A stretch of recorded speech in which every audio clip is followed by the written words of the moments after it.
bien-aimés, le passage commence ici par une constatation flagrante. Alléluia. Beaucoup de ses disciples dirent, comme nous l'avons lu si bien, cette parole est dure, qui peut l'écouter? Qui peut l'écouter? De telles dures paroles. Les paroles de Jésus sur sa chair et son sang dans Jean 6, 53 à 56 étaient pour beaucoup un scandale. Ces personnes voulaient un Messie qui correspond à leurs attentes, qui dit ce qu'ils veulent entendre, bien-aimés. Alléluia. Ils ne voulaient pas un Messie qui les challenge ou qui les bouscule, ou comme je disais tantôt, qui ne dit pas qui dit ce qui ne leur plaît pas. Bien-aimés. Nous pouvons comparer cette situation avec le passage de 1 Corinthiens chapitre 1 au verset 18 qui dit la parole de la croix est folie pour beaucoup. La parole de l'évangile ou la parole de la croix est folie pour beaucoup.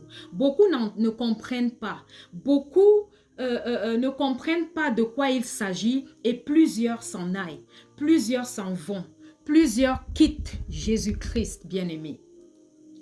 De la même façon, comme nous allons le découvrir dans notre passage, qu'il y en a de ses disciples qui l'ont quitté parce qu'ils n'ont pas compris. Quand Jésus a dit, il est le pain du monde, il est le pain de vie. Il est le pain qui s'est sacrifié, il s'est donné pour le monde, afin que quiconque mange sa chair et boit de son sang ait la vie éternelle. Beaucoup ne l'ont pas compris. Ils ont commencé à murmurer, ils ont commencé à maugréer, bien-aimés. Donc, comme je disais tantôt, la parole de l'évangile est folie pour beaucoup. Beaucoup ne comprennent pas. Beaucoup ne comprennent pas. Que faire? Que faire quand nous ne comprenons pas, bien-aimés? Que faire quand nous ne comprenons pas la parole, bien-aimée?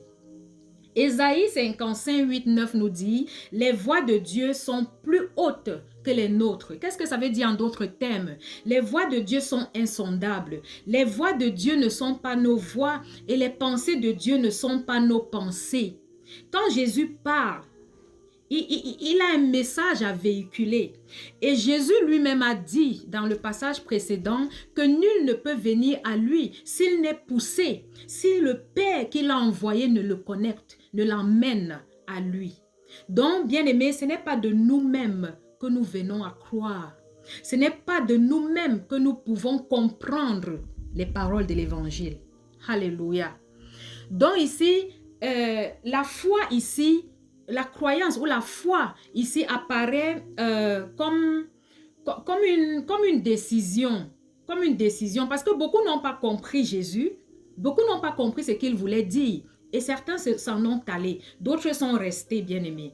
Et ceux qui sont restés ont eu la foi. Leur foi n'a pas été ébranlée. Leur foi n'a pas été touchée malgré qu'ils n'ont pas compris Jésus. Alléluia.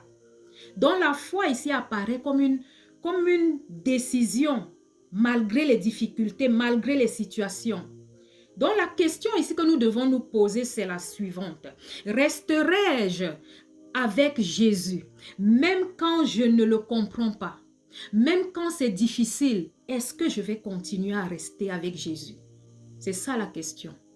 Jésus nous a dit là, l'esprit vivifie. La parole, la chair n'est rien. L'esprit, c'est l'esprit en fait qui nous permet de nous accrocher. De notre chair, de nous-mêmes, nous ne pouvons rien. C'est Dieu qui par son esprit, nous soutient, nous retient en Jésus-Christ. De nous-mêmes, nous ne pouvons rien faire. Alléluia. Donc, l'esprit vivifie et Jésus répond, après que les hommes ont murmuré, que ceux qui étaient présents, qui l'écoutaient ont murmuré. Qu'est-ce que Jésus a fait? Il a répondu à ces murmures en disant, c'est l'esprit qui vivifie, la chair n'est de rien. Il veut dire, qu'est-ce qu'il veut dire ici, bien-aimé? Il voulait dire que vous ne pouvez pas saisir mes paroles par la logique humaine. Par notre logique, nous ne pouvons pas saisir ces paroles, nous ne pouvons pas le comprendre. Alléluia. Donc seul le Saint-Esprit ouvre les cœurs. Seul Dieu ouvre les cœurs. Seul Dieu nous conduit à la compréhension de qui il est, de qui Jésus-Christ est.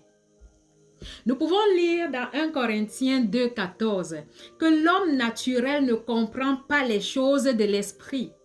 L'homme naturel, merci. L'homme naturel, bien-aimé, ne comprend pas les choses de l'esprit. Il faut être esprit. Qu'est-ce que ça veut dire pour nous chrétiens? Être esprit ici, ça veut dire naître de nouveau. Jésus a dit à Nicodème au chapitre 3 que si nous ne naissons de nouveau, c'est-à-dire naître d'esprit et d'eau, nous n'aurons pas la vie éternelle. Nous ne verrons pas les royaumes des cieux. Alléluia. Donc c'est l'esprit qui vivifie. Et nous devenons esprit. Nous crucifions notre chair quand nous naissons de nouveau. Nous comprenons les choses célestes, les choses divines, les choses du Dieu créateur de qui nous sommes, bien-aimés. Sans lui, nous ne pouvons rien comprendre. Sans lui, ses pensées ne sont pas nos pensées. La Bible dit dans Proverbe que nous ne devons pas nous fier à notre intelligence. Avec Jésus-Christ, nous devons nous abandonner. Nous devons lui donner la conduite. Nous devons lui donner le commandement de notre vie. Alléluia. Nous devons le laisser faire, même si nous ne comprenons pas ce qu'il veut de nous. Nous devons être là, bien-aimés. C'est vrai, Jésus a dit que nul, il a dit ici, voilà, il a dit que si le Père ne permet pas, si celui qui l'a envoyé, c'est-à-dire Dieu, ne permet pas que nous croyions à lui, nous ne pouvons pas croire en lui. Donc ce n'est pas de nous-mêmes. On peut décider, oui, de croire en Dieu. On peut vouloir. Il y a la volonté. Le seul truc qui intervient, le seul truc dont nous sommes, comment dirais-je, notre part dans la croyance en Jésus-Christ ou alors dans la connexion à Jésus est de vouloir croire en Jésus, de vouloir suivre Jésus, de vouloir donner notre vie à Jésus-Christ. Ce n'est que par là, ce n'est qu'à partir de là que le Seigneur Dieu lui-même peut nous permettre de nous connecter. Sans lui, nous ne pouvons pas nous connecter. C'est écrit dans l'évangile de Jean au chapitre 6. Alléluia. Donc, l'homme naturel ne comprend pas les choses de l'esprit. Revenons encore dans Jean chapitre 3, quand Jésus disait à Nicodème que si nous ne naissons pas d'eau et d'esprit, naître de nouveau veut dire naître d'eau et d'esprit. Naître d'eau veut dire se baptiser. Et baptiser, comme je le disais dans ma toute première vidéo, baptiser, le mot grec de baptiser veut dire baptizo. Baptizo veut dire être trempé complètement dans l'eau et ressortir. C'est ça le baptême. Baptiser, c'est ce que ça veut dire, selon le mot grec. Alléluia. Donc, si nous ne nous baptisons pas et naissons d'esprit, naître d'esprit, c'est nous savons tous que Jésus, pendant qu'il a été baptisé, il y a une colombe qui est descendue. Le Saint-Esprit est descendu sous forme de la colombe. C'est de la même façon nous recevons le Saint-Esprit quand nous naissons de nouveau. Quand nous naissons de nouveau. Alléluia. Et ce n'est qu'à partir de là que nous pouvons comprendre les choses. Alléluia, les choses de l'esprit. Parce que nous sommes en ce moment esprit. La chair n'est plus. C'est Jésus-Christ qui vit en nous. Alléluia. Ce n'est plus nous qui vivions, mais Jésus-Christ qui vit en nous, bien-aimés. Donc, de la même façon, Jésus a dit à Nicodème que ceux qui sont de la sorte, ceux qui sont nés de nouveau, sont comme le vent. Sont comme le vent dont on ne sait d'où il vient ni d'où il va. Ni où il va, pardon. Qu'est-ce que ça veut dire? Le vent, tu ne peux même pas saisir le vent. Tu ne sais pas quand le vent commence à souffler. Tu le ressens, mais tu ne peux pas le saisir. Tu ne peux pas déterminer le début ni la fin de son acte ou du fait que le vent souffle. De la même façon sommes nous qui croyons en Jésus-Christ, qui sommes nés de nouveau. Alléluia. Et de la même façon seront ceux qui croiront en Jésus-Christ bien-aimés. Jean 3,6 nous dit justement que ce qui est né de l'esprit est esprit. Jésus a dit que nous devons naître d'esprit. Et nous lisons ici que ce qui est né de l'esprit est esprit. Donc ceux qui sont nés de l'esprit est esprit. Qu'est-ce qu'on peut faire à un esprit? Est-ce qu'on peut saisir un esprit? Est-ce qu'on peut voir un esprit? Alléluia.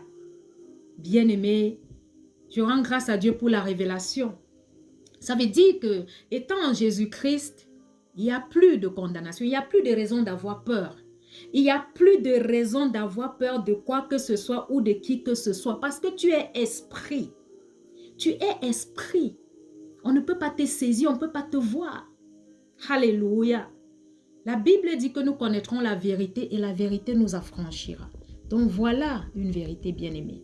Et Jésus-Christ lui-même est la vérité. Alléluia. Donc ici la foi, comme nous pouvons lire ici, la foi n'est pas une simple adhésion intellectuelle. Ce n'est pas une histoire d'intellect. C'est une histoire spirituelle. C'est une histoire qui ne peut pas exister si celui-même qui a créé l'existence, si celui-même qui a tout créé ne permet pas. La foi naît en nous quand le Créateur le permet, dit le Seigneur Jésus-Christ.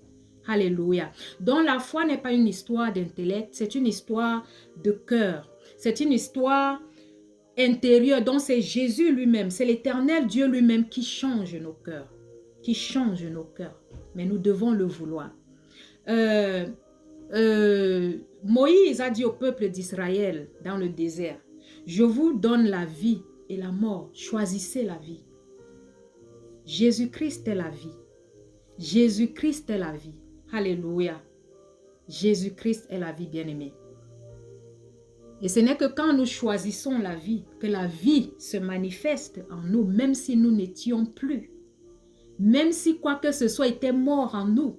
C'est du moment où nous choisissons la vie qui est Jésus-Christ, c'est en ce moment que la vie se manifeste en nous, bien-aimés. Donc Jésus connaît les cœurs et il connaît ceux qui le quittent. Jésus connaît les cœurs et il connaît ceux qui le quittent. Il connaît ceux qui l'ont choisi. Il connaît même déjà ceux qui le choisiront. Il connaît les cœurs. La Bible dit qu'avant que nous ne soyons dans le ventre de nos mères, il nous connaissait. Et ce qu'il veut de nous, c'est que nous soyons sauvés. Alléluia.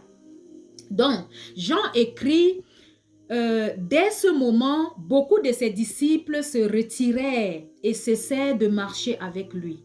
Donc, beaucoup de ses disciples l'ont quitté parce qu'il a dit qu'il faut manger sa chair et boire de son sang. Ils auraient pu demander, mais Seigneur, de quoi parlez-vous? Qu'est-ce que tu veux nous dire, Seigneur? Qu'est-ce que tu veux nous enseigner pendant que tu dis qu'il faut qu'on mange ton sang et boire qu'on mange ta chair et boire de ton sang? Non, ils n'ont pas posé de questions. Ils se sont retirés simplement. Ils sont partis. Alléluia. C'est malheureusement l'un des versets les plus tristes de la Bible. C'est l'un des versets parce que quand on quitte le Seigneur Jésus-Christ, quand on se sépare du Seigneur Jésus-Christ, ça veut dire en fait qu'on quitte la vie. Ça veut dire en fait qu'on retourne dans les ténèbres où on était. Ça veut dire, bien-aimé, qu'on n'est plus en fait. Parce que sans lui, rien n'est. Tout a été fait par lui, rien n'a été fait sans lui. Donc quand on le quitte, bien-aimé, on a quitté la vie. C'est malheureusement l'un des versets, le verset de Jean, chapitre 6, verset 66, où il est écrit que dès ce moment, des disciples se retiraient de lui. Alléluia. Et ils ne marchaient plus avec lui. C'est dommage. C'est dommage, bien-aimé. Et Jean 6, 66 me rappelle quelque chose. Malheureusement, ça me vient à l'esprit. Le chiffre 666 que nous connaissons tous. Jean 6, 66 me rappelle le chiffre 666, qui est le chiffre, comme nous le savons, ou comme il est dit, de l'antéchrist, ou alors de ceux qui sont contre le Christ, de ceux qui refusent de croire en Christ. Curieusement, c'est le verset du chapitre 6, le verset 66 au chapitre 6, me rappelle ce chiffre 666. Et si nous comprenons sans trop réfléchir, bien-aimés, il est écrit qu'à partir de ce moment, beaucoup de ses disciples se retirèrent de lui, dont ils l'ont quitté, dont ils sont contre le Christ. Ils sont antichrist. Waouh, quelle révélation! Comme je disais tantôt, c'est l'un des versets les plus tristes de la Bible, bien-aimés. Parce que des personnes qui ont vu Jésus, qui ont été avec Jésus, qui ont entendu ces enseignements, qui l'ont expérimenté, bien-aimés, et qui pourtant s'en vont, et qui pourtant le quittent. Oh, de la même façon, bien-aimés, dans nos vies, nous avons des personnes qui nous connaissaient, même avant que nous ne soyons qui nous sommes, qui nous connaissaient, qui marchaient avec nous, qui étaient nos amis, nos femmes, nos maris, nos frères et sœurs, mais qui nous ont quittés, ou même qui nous quitteront. Nul n'est au courant de ce qui arrivera si le Seigneur ne le révèle. Alléluia. Donc de la même façon, nous aujourd'hui chrétiens, ne soyons pas surpris que nous sommes avec des gens qui nous quittent, que nous sommes avec des gens à qui nous faisions confiance. Jésus a aimé ses disciples. Il a aimé toutes ces personnes comme il nous aime aujourd'hui. Mais malheureusement, il y en a qui ne l'ont pas compris. Mais au lieu de lui poser la question de quoi s'agit-il, ils l'ont plutôt quitté. Ils l'ont plutôt quitté, bien-aimé. Et nous allons voir dans ce passage que Jésus n'avait pas que 12 disciples. Jésus-Christ n'avait pas que 12 disciples, bien-aimés. Parce qu'il est écrit que plusieurs l'ont quitté. Et nous allons voir plus tard, très bientôt, que Jésus pose la question aux 12 qui sont restés. Donc, en plus des 12, il avait d'autres disciples. Parce que nous entendons parfois dire, Jésus n'avait que 12 disciples, il n'y avait pas de femmes, il n'y avait pas ci, il n'y avait pas ça. Galates, au chapitre 3, verset 28 dit, qu'en Jésus-Christ, il n'y a plus d'hommes. Il n'y a ni homme, ni femme, ni grec, ni juif, ni camerounais, ni africain. Je ne sais pas trop comment vous savez, vous comprenez de quoi je parle. Nous sommes un en Jésus-Christ. Il n'y a plus de petit, il n'y a plus de grand. Il n'y a plus... Oh, il n'y a plus de division en Jésus-Christ. Donc, bien-aimé, Jésus n'avait pas que 12 disciples. Il en avait plusieurs. Il en avait plusieurs. C'est ce qui est écrit. Alléluia. Donc, comme je disais tantôt, c'est l'un des versets les plus tristes parce qu'il y en a qui ont quitté Jésus. Il y en a qui l'ont quitté. Mais Jésus n'est pas surpris. Il n'est pas surpris qu'il y ait des gens qui le quittent. Alléluia. Qu'est-ce qu'il dit? Il y en a parmi vous qui ne croient pas. Il y en a parmi vous qui ne croient pas. Jean 6, 64. Il y en a, même dans ce monde aujourd'hui, qui ne croient pas en Jésus-Christ. Mais le but de Jésus, c'est que nous croyions tous en lui. C'est que nous soyons tous sauvés. Sa mort sur la croix est pour chacun de nous. Est pour le monde entier. Alléluia. Mais il sait qu'il y en a qui ne croient pas en lui. Mais il continue à inviter. Il continue à frapper à la porte, bien-aimé. Il dit que quiconque écoute sa voix ouvre la porte et il soupe avec lui. Alléluia. Donc, nous pouvons voir dans 1 Jean 2, 19, où il est écrit, « Ils sont sortis du milieu de vous, mais ils n'étaient pas des nôtres. » Du milieu de nous, pardon. « Ils sont sortis du milieu de nous, mais ils n'étaient pas des nôtres. » Qu'est-ce que ça veut dire? Ici, faisant référence aux disciples qui ont quitté Jésus. Ils sont sortis du milieu des disciples. Ils sont sortis. Ils ont quitté Jésus. Quand nous nous connectons à 1 Jean 2, 19, qu'est-ce que ça veut dire? Ça veut dire que ils étaient là. Ils étaient les disciples de Jésus. Ils étaient avec Jésus. Mais ils n'étaient pas de Jésus. Ils n'étaient pas des leurs. Ils étaient au milieu d'eux. Ils sont sortis du milieu d'eux. Mais ils n'étaient pas des leurs. De la même façon, nous avons des gens dans nos vies aujourd'hui qui ne sont pas des nôtres. Mais ils sont là pour des raisons qu'eux-mêmes ils connaissent, bien-aimés. Pour des raisons qu'eux-mêmes ils connaissent. Alléluia. Donc, soyons tranquilles.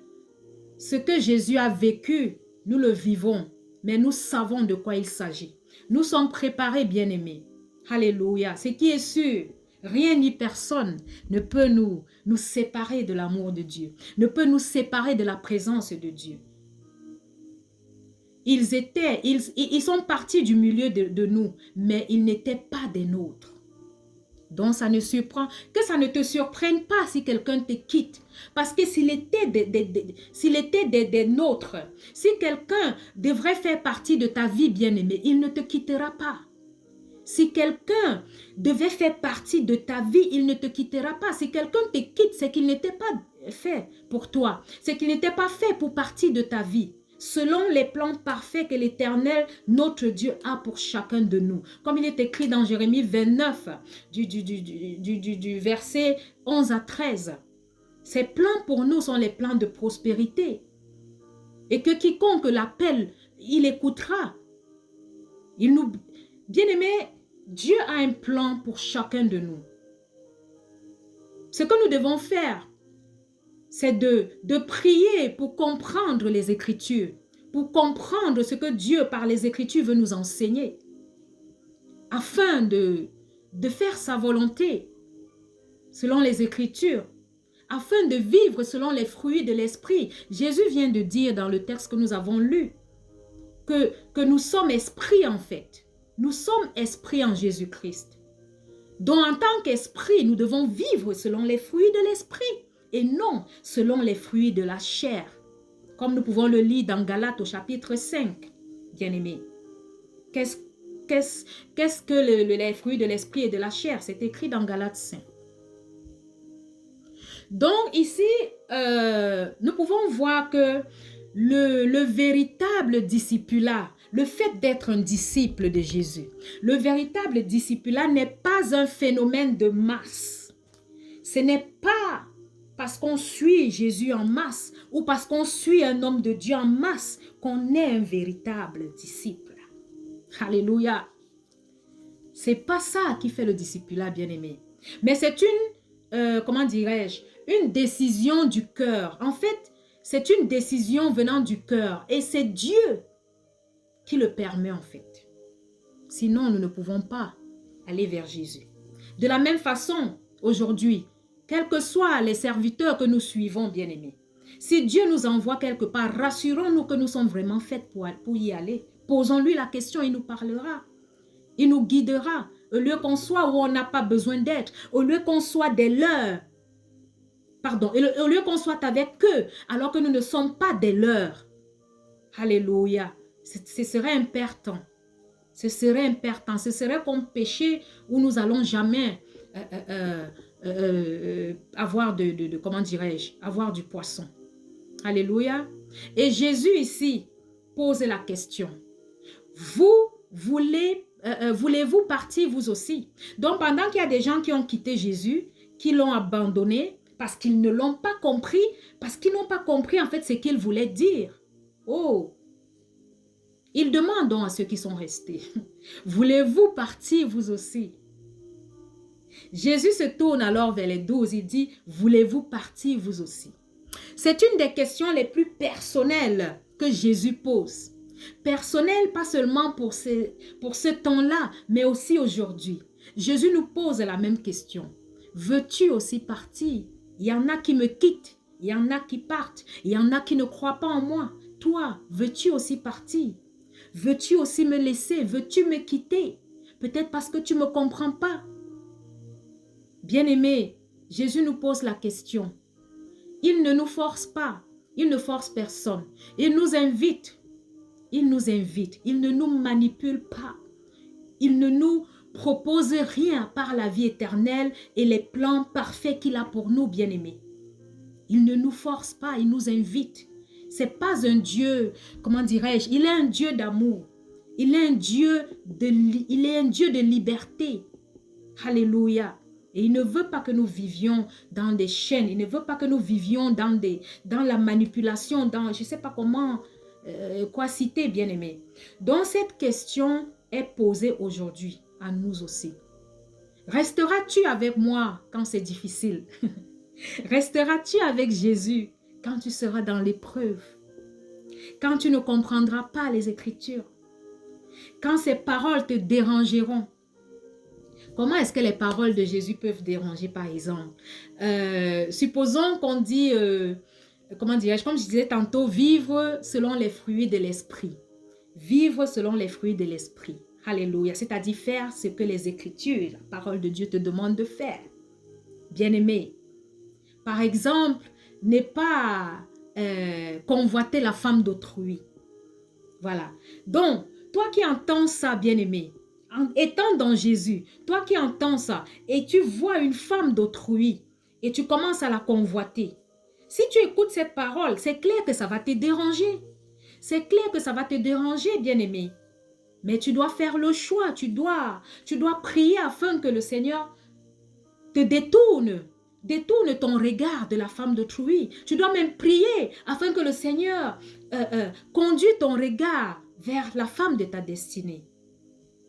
Donc, c'est un peu ça. Nous voyons que les auditeurs de Jésus en ce temps, ils maugréaient, ils n'étaient pas contents. Je veux dire, ils ne comprenaient pas ce que Jésus voulait dire et ils l'ont quitté. Ils ont quitté Jésus, bien-aimé. Donc, ces paroles les ont dérangés. Ils l'ont simplement quitté. Je pense que ce n'était pas une bonne décision. Sachant, connaissant qui est Jésus, connaissant ce que Jésus fait pour nous, il est le sauveur et il n'y a pas un autre.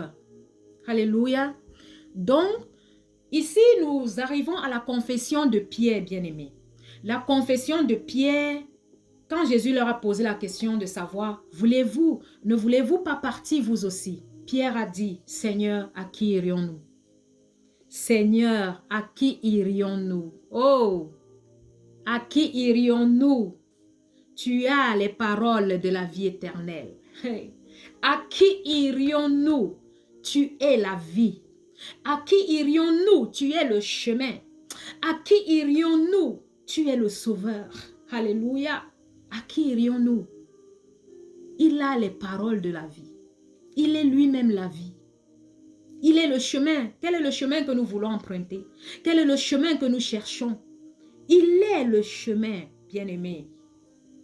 Donc Pierre a juste dit, Seigneur, à qui irions-nous? Tu as les paroles de la vie. Il n'a pas dit, Seigneur, je te comprends. Il n'a pas dit, je te fais confiance. Il a juste dit, à qui irions-nous? Bien-aimé, le psaume 73, verset 21 nous dit, qui d'autre ai-je au ciel que toi? Qui d'autre avions-nous que Jésus? Qui d'autre nous a créés? Qui d'autre nous a sauvés? Nous savons tous, chacun personnellement, depuis sa naissance jusqu'à aujourd'hui. Alléluia. Qui d'autre a été avec lui, même quand il était encore dans les ténèbres? Qui d'autre a vaincu la mort? Qui d'autre est la lumière qui éclaire dans les ténèbres? Qui d'autre est le pourvoyeur? Qui d'autre, est la branche à laquelle nous nous accrochions sans, je voulais dire l'arbre, le tronc, auquel nous nous accrochions? Qui d'autre est celui sans lequel nous ne pouvons même pas respirer? Aïe, aïe, aïe, aïe, aïe. Seigneur, il n'y a que toi. À qui irions-nous? Tu as les paroles de la vie, dit Pierre.